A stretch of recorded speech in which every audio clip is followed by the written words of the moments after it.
the course of my work as a criminologist, I've written extensively about the history of British serial killing. One phenomena has been of particular interest to me: the killer who kills for thrills in order to achieve infamy, because it's their only way of living a life less ordinary. And this isn't just a postmodern phenomenon inspired by access to the internet and social media. To demonstrate this, in today's episode, we're going to compare two murderers and their confessions, which took place over 50 years apart. The first murderer takes us back to Glasgow in the west of Scotland in 1954, where for a 2-year period he terrorized the city, culminating in the murder of an entire family in their own home. And he would eventually be convicted of the murder of 7 people in total. He earned the name the Beast of Burke. He refused to confess to the police, but would eventually be caught out during a recorded conversation with a psychiatrist. This rare recording has never been played on television before. The second self-styled serial killer went by the name the Crossbow Cannibal, and he began his killing cycle in 2009 in the red light district of Bradford. His police interview is characterized by him believing that he's in some sort of macabre chess game with his interrogators, the police, as his rather inferior opponents. They may have murdered a generation apart, but these men were driven by exactly the same desires: to make headlines, to satisfy their sense of self and their inflated egos. Who are they? Peter Manuel and Steven Griffiths. In 1958, Peter Manuel was awaiting trial at Barlinnie Prison in Scotland.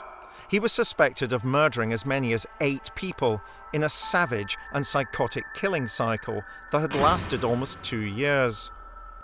During his time behind bars, Manuel claimed that he was insane and therefore not to blame for the crimes. To test his mental state, one of the most preeminent psychiatrists of the day, Professor Ferguson Roger, agreed to meet Manuel in prison. Their conversation would be recorded. On first listening, it sounds like the disjointed ramblings of a madman. But does it disguise a sinister truth that requires repeated listening to and closer analysis?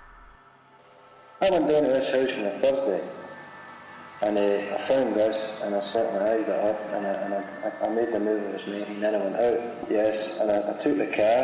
I thought that was a good move. I said, I can't dump it. That looks as though somebody shot him and went away in the car. The younger generation probably have to sort of relearn about Manuel, but certainly for my generation and for my parents' generation, they just had to say the name, Peter Manuel, and people were terrified. He was a bogeyman. Manuel's attempts to try and convince anyone he was insane would ultimately prove to be futile. Found guilty of 7 murders, he was sentenced to death by hanging. But he had already achieved an infamy, one he had fought so violently for. Manuel would go down in history as the first British serial killer of the modern age.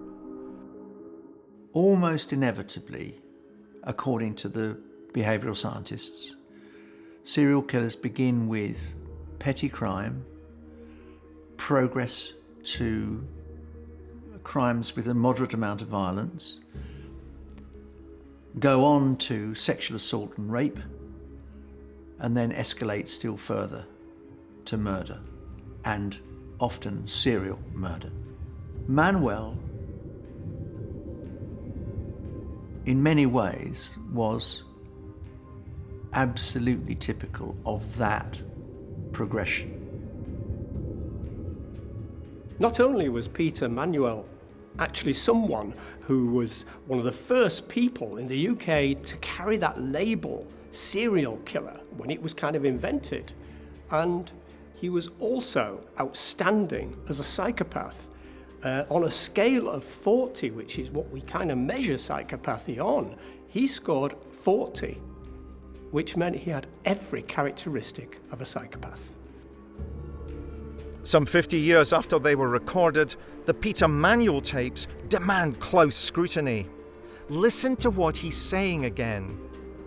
Manuel's psychopathy is in full flight because amongst the veneer of garbled words, he's actually reliving the crime he committed, the annihilation of a family called the Smarts. You can't stand at somebody's house, load a gun at it, shoot at man.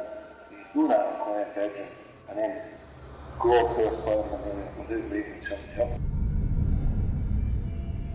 And then you let this thing back very carefully, because if you just put the safety off it goes off, lift it carefully, then you can fire it. One of the problems you often find with offenders is that they will try to show how clever they are and actually end up giving, like in this case, information that was not known to the public. So they would give information by explaining how something is done, and in the process, actually incriminate themselves. It's akin to the way in which we know when somebody's lying or when somebody's telling the truth. We know in the details, it's in the details. Always it's the details that give people away one way or the other. And here, because he really did it and he really experienced it and he's reliving it now, we get the description of the details, and they're the kinds of details that you only know if you've actually been there and you've actually had the sensory experiences of having been there and experienced and actually carried out these murders. And I made the move I was making, then I went out. You were out to Smart? Yes, and I took the car. I thought that was a good move. He sounds glib. He sounds like a man who knows he's describing his own movements, but he's using a third party. He did this, he did that. It sounds as if he is trying to convince Professor Roger that for some unknown reason the real perpetrator has told him all these details. And I think in effect it sounds very unconvincing. Even though they're giving out extreme detail that only the killer would know, as it were, they're not really confessing. They're just telling a story in that way, in their own mind. That confession means nothing. Professor Ferguson Roger would later say Manuel was amongst the most dangerous men he'd ever met. But where had this killer, unlike any seen in the UK before, come from? And what was so terrible about his crimes that would see him labelled the Beast of Birkenshaw? Peter Manuel was a Scot who began life in the States and came over to Britain and resided finally in Scotland. He was somebody who was pretty explosive as a character. He was, if you like, a self-styled gangster. He was someone who would dress well, someone who would pick up the ladies, and someone who would turn to violence very, very quickly to get his own way. I think he was 12 when he first got into bother. In fact, he was 16, and his 16th birthday he was sent to Borstal. Professor Ferguson Roger had researched Manuel's case files before meeting him. The acts of juvenile delinquency recorded would escalate in adulthood to his first horrific murder. His first murder was in January 1956. It was a girl called Anne Nealons. She was 17. She'd gone out to meet a soldier that she'd met at a New Year dance.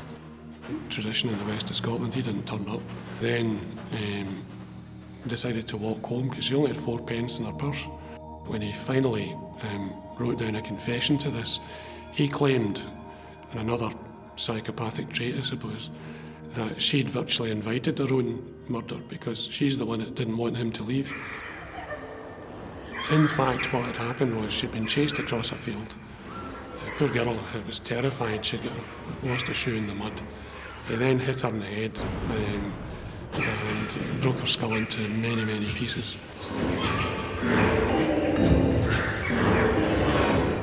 He's committed murder out in the open.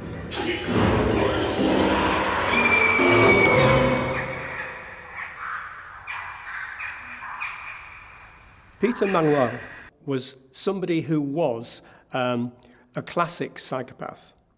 And as such, he had that kind of characteristic where he was fundamentally bored. He was bored with most normal things. He was not really interested in a normal life. He would do most things for excitement. He would create danger for himself for excitement. And ultimately, he would kill for excitement. But killing an innocent young girl no longer held any thrill for Manuel. He'd become excited at the thought of killing an entire family. Something he achieved when he annihilated Mr. and Mrs. Smart and their young son Michael as they slept in their beds. Manuel has always denied all involvement in the massacre of the Smart family. Yet during his conversation with Professor Thomas Ferguson Roger of Glasgow University, he was about to allow his own vanity to lead him into a trap set by the psychiatrist. He's going to reveal details of the crime that only the killer could have known. In times of peace, it is very rare that someone would go into the home of someone else and annihilate the entire family. This is one thing that Manuel did. He, as it were, did not pause. He almost relished in the idea of killing parents, children. It was no different for him. He had absolutely no boundaries on his own behaviour. Manuel goes, armed with a gun, to the home of Peter, Doris and Michael Smart. 45, 42 and 10. The boy is 10. Manuel not only kills them,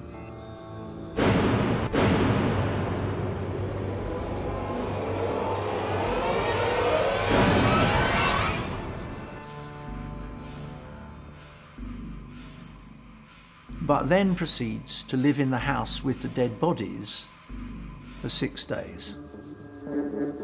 And perhaps further evidence of this trait that he had about staying at a crime scene. He was going back and forward to the house between the 1st and the 6th of January, and he was opening and shutting curtains. He fed the cat. He eventually stole the family car. There is something about Manuel's confidence that is nothing if not chilling. It isn't until after Manuel leaves the Smarts' home, the bodies are discovered, that the Scottish police finally cotton on to the fact that they actually have a serial killer. Manuel was arrested at the wheel of Mr. Smart's car. It wasn't long before the police began to connect him to a string of other murders. There was an abundance of forensic and physical evidence linking him to murder. But perhaps the most damning evidence of all came from his own mouth. I think that the extent to which we see Peter Manuel reliving his crimes in this statement is actually quite unusual. That he's actually back in the moment. He's not just thinking about what he's done, he's actually back there. And that's actually quite unusual. And it gives me an insight into what actually drove him, which was pure excitement of doing what he did. His attempts to convince a psychiatrist he was insane would instead see him reveal details of the Smart murders that only the killer could have known. I said, this man's reconstructed a crime. I said, he told me when I went into the house and I didn't recognise Peter because I shot him with an automatic pistol like that, bang, bang, quick. I said, he's got a Beretta, it's defective. I said, there's a homemade film in it. I said, the magazine, the springs are low. The bang bang, click click refers to the murder weapon having a faulty barrel and the gun, a Beretta, being defective and needing to be reloaded down the barrel, not the chamber. The police knew this because they'd recovered the murder weapon. It was a faulty Beretta. If there's any clearer example of the chill in Manuel's soul, it is when he tells the psychiatrist that he's about to kill the 10-year-old Michael Smart in his bed. And he has to reload the gun. Can you imagine what the child must have thought? To see a man standing over him, clearly intending to kill him. What this fictitious third party has told him, he says that this chap had gone in to the house with a defective Beretta. Every third time it was fired, it misfired or it didn't fire. So when Manuel mentioned the Beretta's defect, he described it as bang, bang, click. And it does raise this spectre of this 10-year-old boy, you know, on the 1st of January, wondering what's going on, why is this strange man in my room, what are these noises? And then having to wait until Manuel loaded the gun for the third time. I said, the only way you can load it is put the safety catch in. Pull back the carries, the hope carries, and it catches in the safety catch, and you've got to put a bullet up a spout, and then you let this thing back very carefully, because you just put the safety off it, it goes off, lift it carefully, then you can fire. There's this presumption among psychopaths, narcissistic types, that they know better even than the police about their own job, and that they would educate them about how people would go about killing, even if it was kind of in the third person and not really talking about me, but this is how you would do it. They can't resist the idea of showing off and sometimes just drawing too much attention to themselves. I said, this man's reconstructed a crime. I said, he told me I went into a house and I didn't recognise Peter because I shot him with an automatic pistol like that, bang, bang, quick. I said, he's got a Beretta, it's defective. I said, there's a homemade film in it. I said, the magazine, the springs are open. One of the chilling things about the tape is we discover, because this is an entire family, he's going to kill the Smart family, a mother, a father, and a child. He kills the parents first. The gun jams. He has to reload the gun prior to shooting the little boy. That's incredibly sadistic, is it not? So sadism is concerned with how much pain you inflict. But it was very instrumental, it's very purposeful. He knew that he wanted to eliminate the entire family, and that's what he achieved. The fact that the gun didn't fire the first time didn't deflect him from his objective to kill the parents and the child. The fascinating thing for me, as somebody that was raised in Glasgow in the west of Scotland, is that you've got a small geographic area in which Peter Manuel is going to operate as a gangster, as a criminal, as a murderer. That small area means a number of things. He's going to be eventually caught pretty quickly, but do you think Manuel gains psychologically out of the discussion that's going on in the local communities, out of the publicity that's generated about what's happening at the time? Again, it depends upon his motivation. Why did he decide to shoot this family? What was the purpose behind it? And as a behaviorist, I know that you will argue in a particular way, but let me push you. Why does he decide that he wants to wipe out an entire family? And for me, that's the key question. And is that simply a consequence of escalation from his previous behaviors? Not necessarily. We need to find out what the motives are. What's the rationale? What's the reasons? What's the purpose? What's the objective? Those are the things I think we need to establish. But his purpose and objective is just to be famous.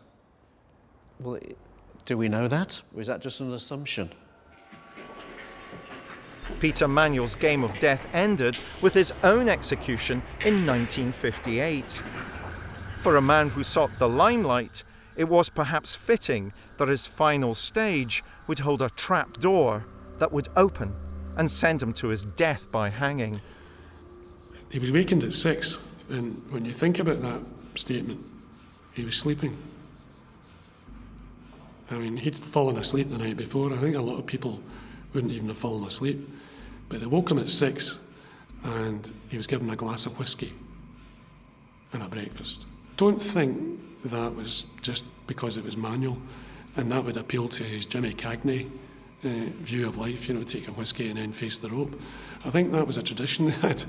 It was kind of macabre, but that's what they did.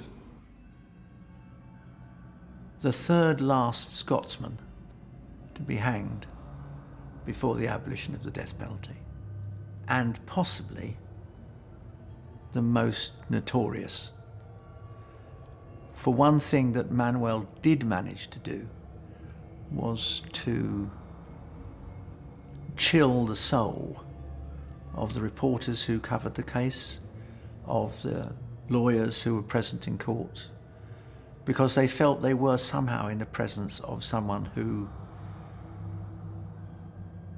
lacked any kind of heart or sympathy or soul, that he was just a machine, a killing machine.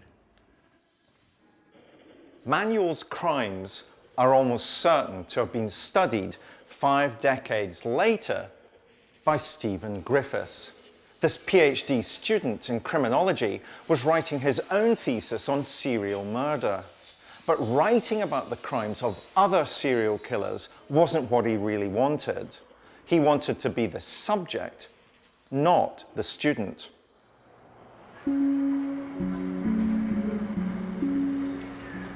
In May 2010, Bradford PhD student Steven Griffiths was taken into custody.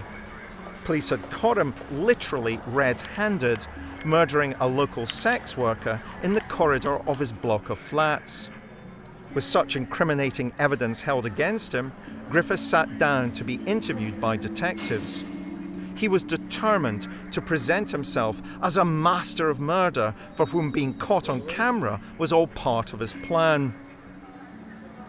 Stephen, yeah. You further arrested on suspicion of murder of Susan Blair between Friday the 21st and today. From the outset, Griffiths' modus operandi for his killings seemed to be very meticulously planned. He would, as it were, groom or at least befriend one of the prostitutes, get them back to his place. He would then dispose of them in his own mind, very cleanly, with a crossbow. In this, it was almost pre-planned that he was looking at the front page of the tabloids, envisioning himself as some kind of crossbow killer. I think it would be fair to say that Griffiths thought himself superior to the officers interviewing him. Whether he was is a matter of doubt, but it's certainly that he liked to present that. After all, I'm doing a PhD in criminology at the University of Bradford. I know far more about crime and criminology than you do, and I've got a degree in psychology, and so I'm not going to treat you as my equals. You are my audience. You are there to take down my words. You are my disciples, my pupils. You are there to be given my words of wisdom. What an absolutely outrageous, inflated view of himself. And what sort of location have you put them in? If you can't tell us where, what sort of location have you put them? I don't know. Where a robot, where a computer would put it. You know, a rational, emotionless aberration would put it.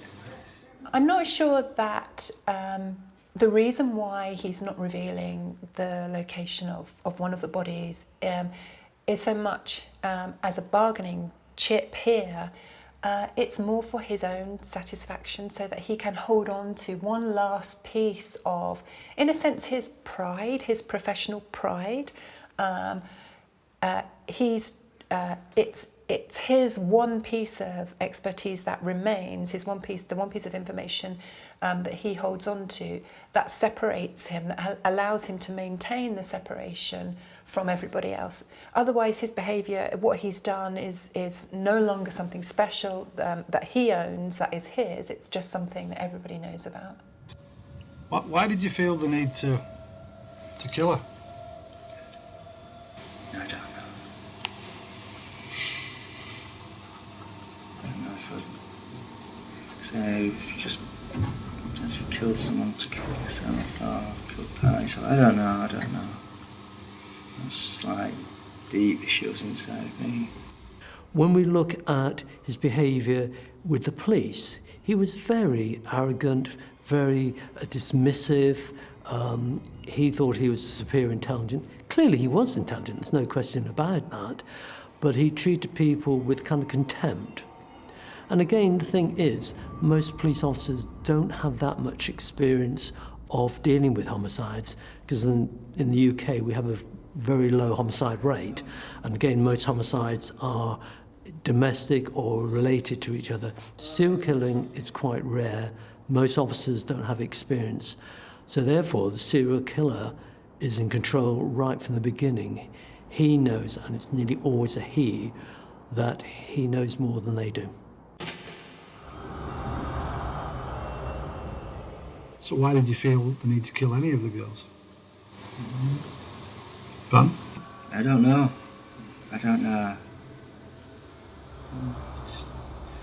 Well, I'm misanthropic. I don't have much time for the human race.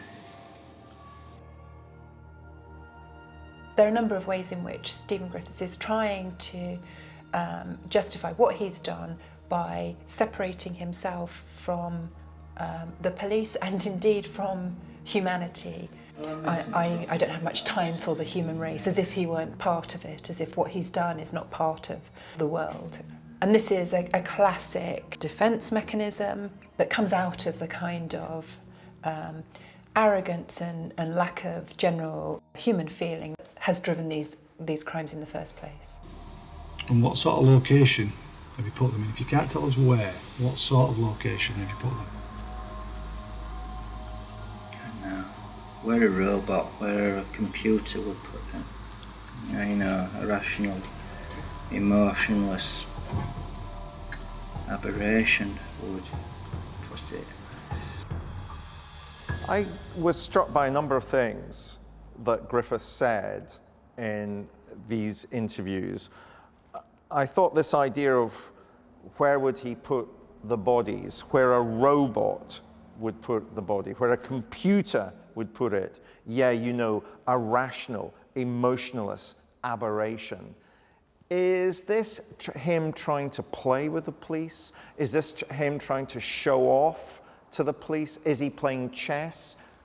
Or is that just reflective of who he is? That he's emotionless, that he functions as a robot, that he doesn't feel these things? Well, then we've got this statement that he says, sometimes you kill someone to kill yourself.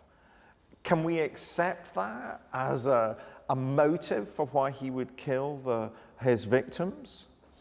I think we can give it some credence. If this seems to be, when undertaking a full analysis of the case, one of the dominant factors, one of the rationales for why he may have perpetrated the offences that he did. It's getting quite deep, and that may be sort of linked to some of his studies in terms of why do people commit offences, but what is it within him that he's wanting to kill? Steven Griffiths was born in 1968. Raised in Yorkshire, his early years were characterised by a fractious family upbringing. His father left very early, and his mother seemed to struggle very much with actually making a living. His early life was a little bit of a struggle. He wasn't the most sociable of people. However, he did very well at school, and his educational abilities were pretty high. At the age of 17, Griffiths is sentenced to 3 years for attacking a supermarket manager, a female supermarket manager. While he's in prison, he is analysed. and in fact diagnosed as a schizoid psychopath. He confesses that he has or fears that he could become a serial killer.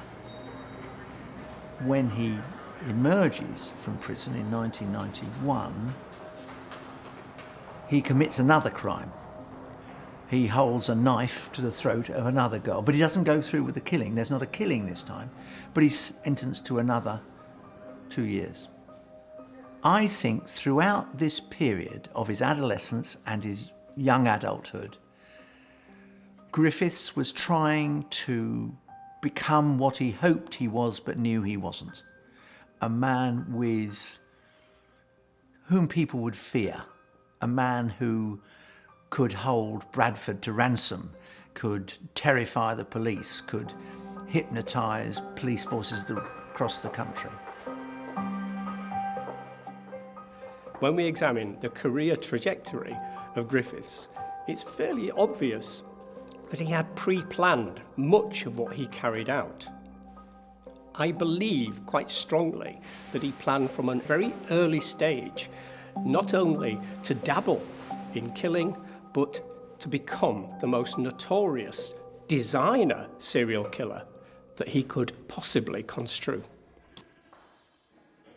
We've heard two very different styles of confessions from two killers with a common goal: bloody notoriety, a desperate desire to stand out from the crowd and be noticed. But ultimately, their deadly achievements only amount to the tragic loss of life, ending with Peter Manuel being sent to the gallows and Griffiths sent to prison with no chance of ever receiving parole.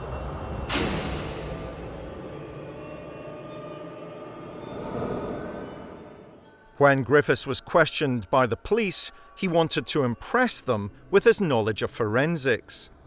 This extended to his reason for burning one of his victims' bodies. Well, to destroy DNA, but like I say, in such a reckless, crazy manner. I can't believe, mind you, I don't know, I think, like I say, caretaker perhaps had other things on his mind, but otherwise I can't believe, you know, with the smoke that must have been billowing out of the windows. Although I did keep them shut for a while as well, so that's why I got a lot of soot all over me, and eventually I got a breathing mask on. But, So, how would you know that the fire destroys DNA? Well, to be perfectly honest, I mean, that was something I always kept meaning to check up on the internet, but it was just an assumption that, well, certainly I think the principle I operated on was, well, it certainly isn't going to enhance the quality of the evidence. Steven Griffiths wants to present himself as a professional. That's his underlying narrative here. And I say this because of a number of the references he makes in his confession.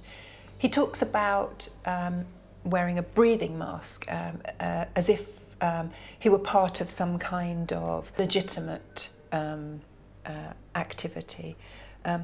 When talking about why he set fire to the evidence, he talks about the principle that he followed, as if what he's doing is part of something, part of a science, part of some kind of professional activity again. And we see him even making references to having made decisions in the same way that a computer might have made decisions. The underlying narrative here is very much that of the professional. We know he did a degree in psychology, and then later on he actually enrolled at university to do a PhD in homicides in the 19th century. Again, we know that he was fixated with homicidal interests. He had loads of books on it. He took the studies very seriously. What people didn't realise was that underneath all that was this man who was determined to be a killer.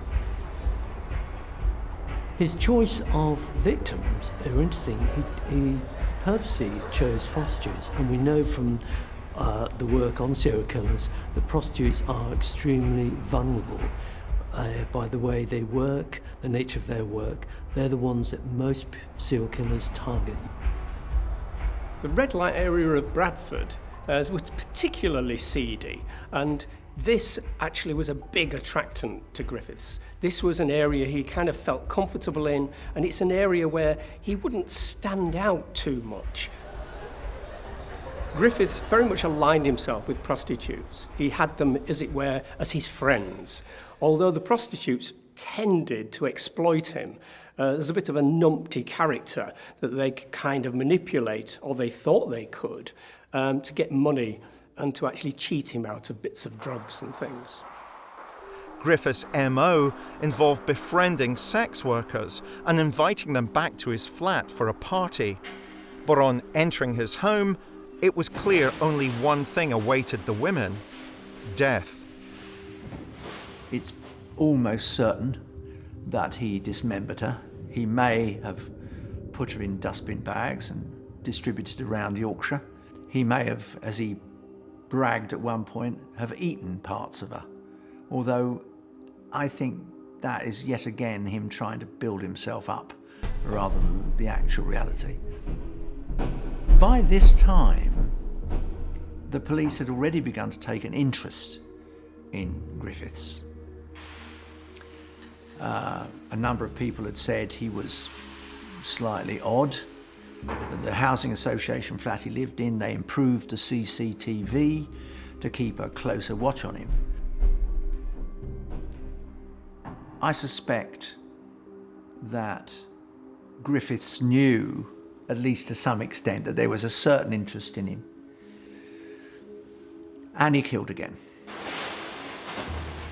He was very astute about the risk of being detected, so obviously was going to use as many techniques as he could to avoid being detected from the early killings.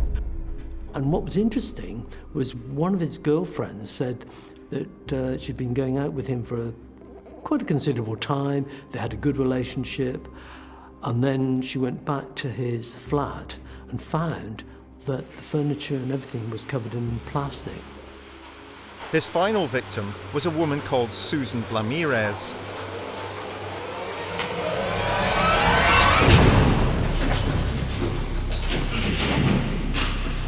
Final prostitute, Blamirez, as she escapes from the flat, they're outside. He did somehow not remember that on the landing of his flats there was CCTV. And he realized as soon as he had crossed the line in actually chasing one of his victims, he'd exposed himself on CCTV, carrying out what was clearly not a pleasant activity. He attacks her with the crossbow, shoots her with the crossbow, killing her, drags her body by the foot back into the flats, and holds the crossbow above his head as if he's acting for the cameras. And I think he was acting for the cameras. I think he knew that to some extent this was probably going to be the last killing.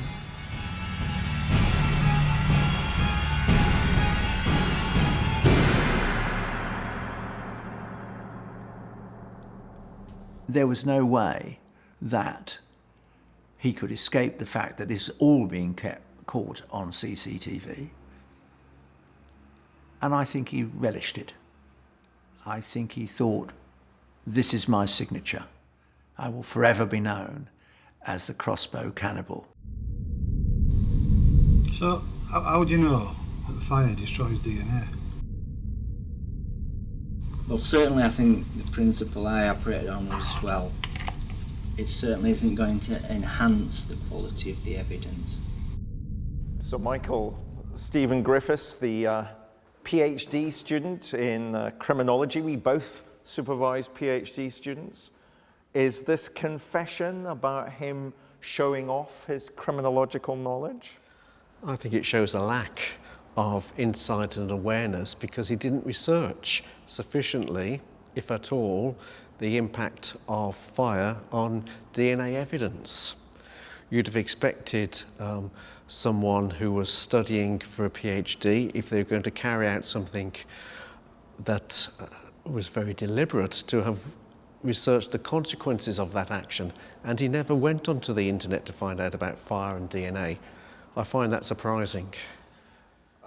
My biggest surprise with Steven Griffiths is that after he was arrested and convicted, it was discovered that he had been reviewing my books, and that made me think very carefully about the need to self-censor.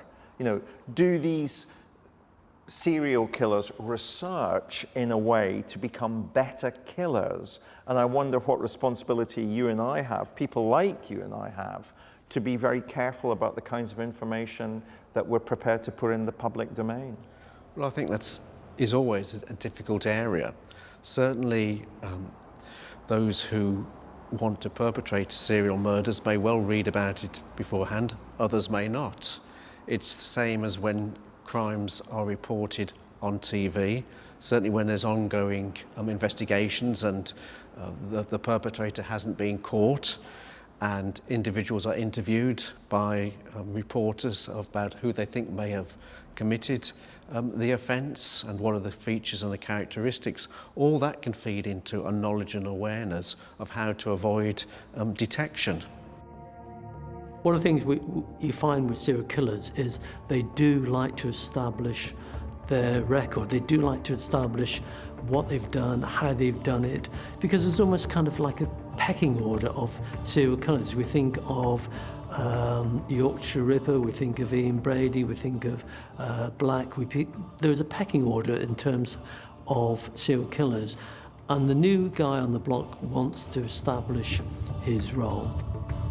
Griffiths obviously wanted to create a myth of himself, a myth of how horrible he was and how monstrous and how depraved and all of the above, and would hint at what he might have done and how he might have done it. I might have eaten them, or I might have dismembered them, I might have distributed their bodies.